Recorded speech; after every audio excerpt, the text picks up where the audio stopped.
Su 150.000 persone che saranno chiamate a partecipare ai test sierologici, la maxi indagine organizzata dal Ministero della Salute e Istat, in collaborazione con la Croce Rossa, 13.000 risiedono in Veneto, regione seconda solo alla Lombardia per numero di cittadini convocati. La Marca Trevigiana è la provincia chiamata ad offrire per il Veneto la parte più consistente del campione, con la partecipazione di 35 comuni. 33 invece saranno i comuni coinvolti a Padova e Vicenza, 30 a Verona, 24 a Venezia, 9 a Rovigo, 8 a Belluno.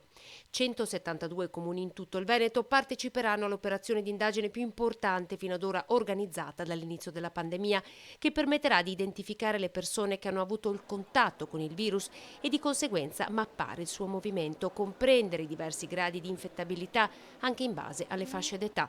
Uno studio su cui il governo nutre aspettative importanti, nonostante il rapporto sulla popolazione sia di 1 a 400. Eppure la risposta registrata fino ad ora è stata ancora molto timida tra chi rifiuta di sottoporsi al test e chi addirittura non risponde alla chiamata, probabilmente a causa del numero sconosciuto. 06 55 101. Le chiamate sono effettuate dalla Croce Rossa. Forse un po' di paura. Principalmente la paura di poi se sono positiva che cosa succede.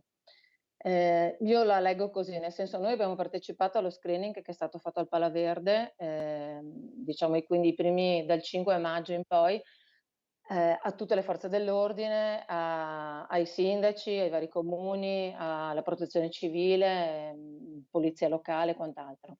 E devo dire che la gente veniva proprio, contenta. In quell'occasione furono sottoposti al test tutte le categorie a rischio. In questo caso il campione è stratificato e rappresentativo della popolazione. A far desistere, molte volte, secondo la Croce Rossa, è la paura che scovare la traccia di anticorpi specifici al nuovo coronavirus, anche in assenza di sintomi, possa comportare nuove restrizioni. Io penso sia la paura di non volere, provare a capire, perché soprattutto se uno è positivo, loro si aspettano chissà che cosa, restrizioni, mi chiudono dentro in casa, cioè hanno ancora una visione un po' contorta di che cosa può essere, il caso positivo, ecco. Ma l'opportunità di studio è unica, il margine di errore è bassissimo, la sensibilità al test è del 90%.